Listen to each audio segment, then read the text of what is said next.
un podcast de Cooperativa.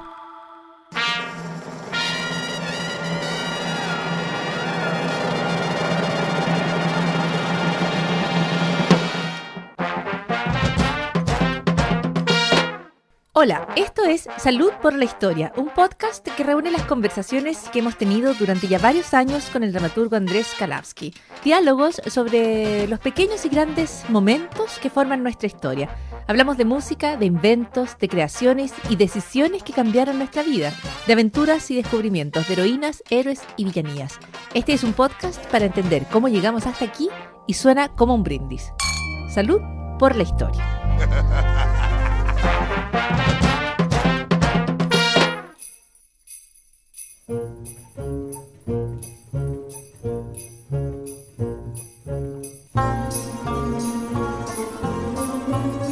Ya a esta hora nos juntamos con Andrés Kalavsky para hablar de los rebotes, los giros del destino, las coincidencias, los efectos dominó, las reacciones en cadena y todas esas cosas con las cuales tratamos de entender la historia, que a veces es calculada y a veces es tremendamente accidental.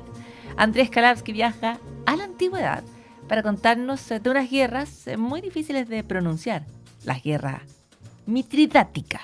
Andrés Kalavsky, ¿qué tal?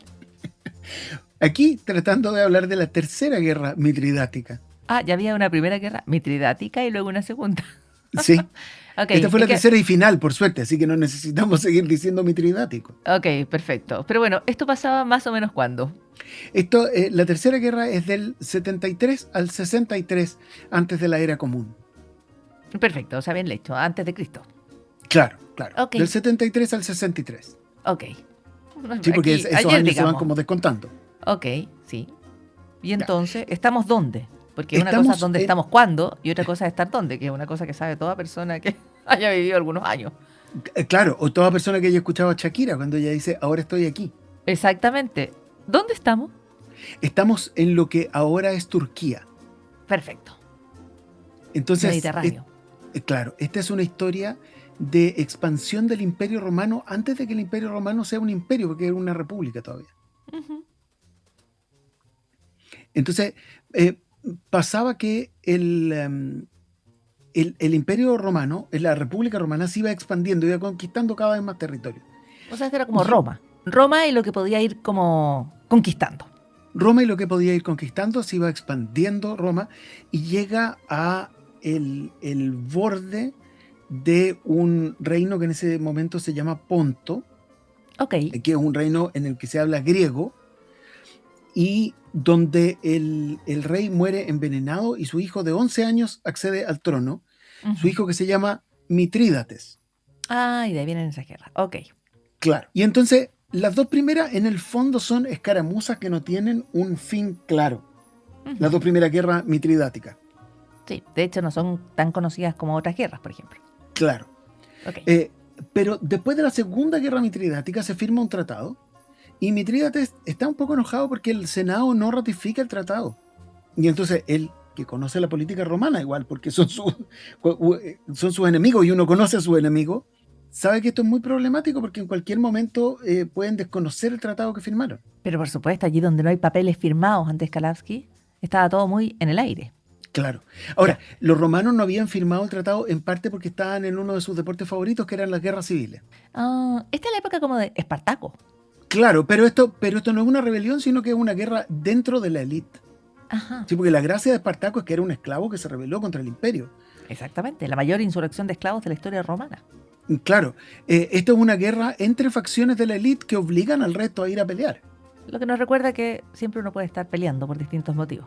Claro. Pero tú dices, esta era la élite romana peleando contra este otro rey, que no por nada se llamaba Mitrídates, y que estaba defendiendo esta parte de él que se llamaba Ponto, que estaba como en Turquía.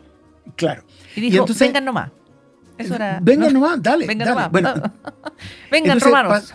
Pasó que un reino que estaba como al lado de Ponto, el rey se murió y para evitar las disputas, viendo que los romanos se venían igual, para evitar las disputas por sucesión, dejó como herencia su reino a los romanos. Entonces, o sea, hizo como una entrega total.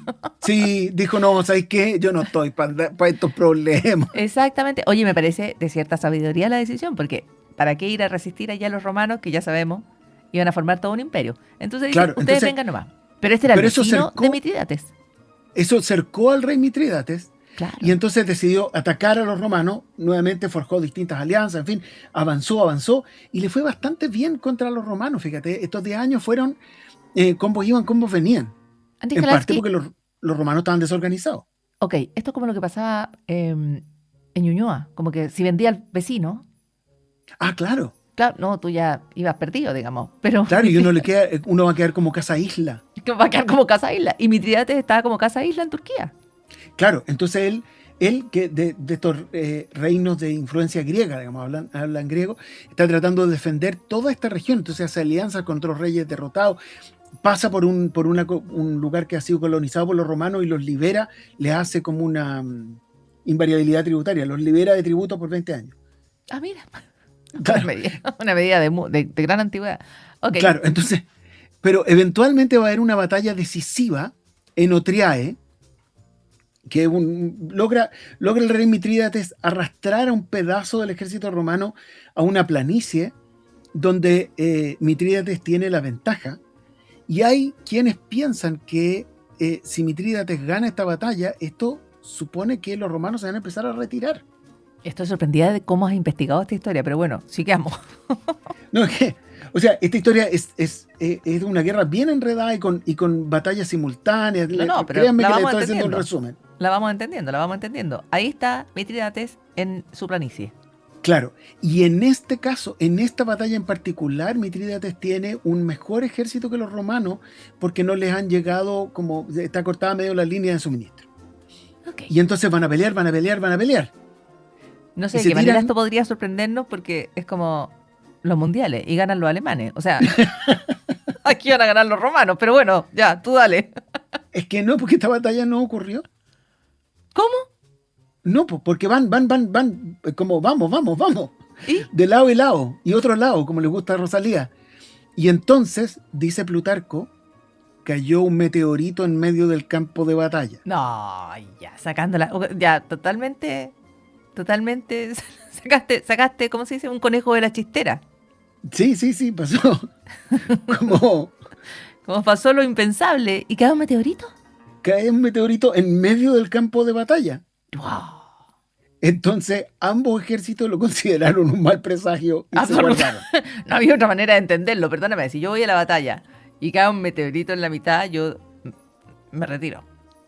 Bueno, entonces, como cayó un meteorito en la mitad y ambos ejércitos se retiraron, esto le ganó un poco de tiempo a los romanos, que restablecieron su línea de suministro y eventualmente cuando sí pelearon, ganaron los romanos, aplastaron al rey Mitrídates que huye a las Huye. montañas y ya derrotado y bastante solo, derrotado, o sea, con unos pocos partidarios, con sirvientes, con esclavos, como en los reyes de la antigüedad.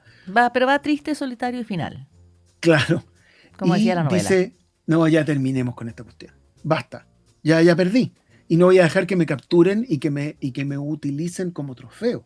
Entonces decide acabar con su vida. Y para eso toma veneno, como la canción, como Ojos Azules. Y no se muere. ¿Y por qué no se muere si tomó veneno? Porque el rey Mitrídates practica el mitridatismo, que ¿Qué es? se llama por él. Porque, ¿te acuerdas que te conté que su papá murió envenenado? Entonces, el rey Mitrídates, su corte había desarrollado este sistema en que lo exponían a distintos venenos en pequeñas dosis para que fuera generando resistencia. No, aquí sí que me sorprendiste. Esto sí que no lo vi venir. Entonces él tenía como cierta resistencia a las sustancias tóxicas. Algunos venenos, claro. Con algunos venenos resulta. Usted, por favor, no lo intente. No. Paula, suelta eso. No, pero en este caso sí. O sea, En bueno, este es lo que caso- cuenta la historia, ¿sabes? Digo, esto pasaba antes de Cristo, quiero recordar. Pero bueno, Claro. Entonces, en este caso, él trata de envenenarse y no puede. Y entonces, finalmente, tiene que pedirle a uno de sus sirvientes que lo mate. Y no sabemos si el sirviente estaba muy triste o muy feliz, pero cumplió con lo que le habían pedido. ¿y cómo Y esta con eso historia nos termina lleva, la Tercera Guerra Mitridática. de la cual hemos aprendido mucho sin haber querido? Pero dime, Andrés Kalavsky, ¿cómo todo esto cambió el mundo? Ah, porque hay quien piensa que esto es pre-César. Entonces, este momento en que el todavía no Imperio Romano, la República Romana, está súper inflada y está ganando y ganando territorio. Ujú. Hay quien cree que interrumpida esta racha de ganancia recortado hacia Turquía, lo que ahora es Turquía, el Imperio Romano, por el rey Mitrídates, que podría haber ganado. Esto habría tenido fuertes consecuencias en la expansión del Imperio Romano. Y hasta el 1500, toda la historia de Europa y un pedazo de Asia es la historia del Imperio Romano. Ujú. Entonces, esto podría haber hecho que el Imperio Romano en realidad no existiera. Pero no pasó. Porque cayó un meteorito, po. También hay momentos de fuerza mayor. Sí, iban con Excelente ganas. punto.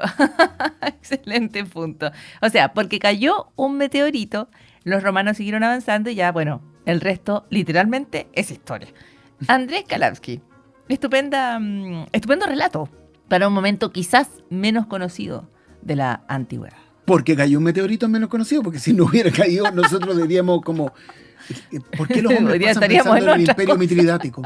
Claro, el mundo sería distinto. Totalmente, sería otro planeta. Claro. Si los romanos, sería otro planeta. No, sería el mismo planeta, pero nuestra organización sería distinta. En fin, si no hubiera caído un meteorito. Oye, el si no mundo hubiera sería caído un distinto, meteorito, porque por con un otro lado, meteorito menos, toda la la forma de historia la del Tierra es mundo, distinta. no, toda la historia del mundo es si no hubiera caído un meteorito. Sí, pues. Sí, dinosaurio, todo. Si no hubiera caído un meteorito. Andrés Kalavsky, otra carambola de la historia. Esta es una carambola de corte extraterrestre. Y encuentro increíble que el Imperio Romano se haya expandido porque cayó un meteorito. Hasta la próxima. Chaito.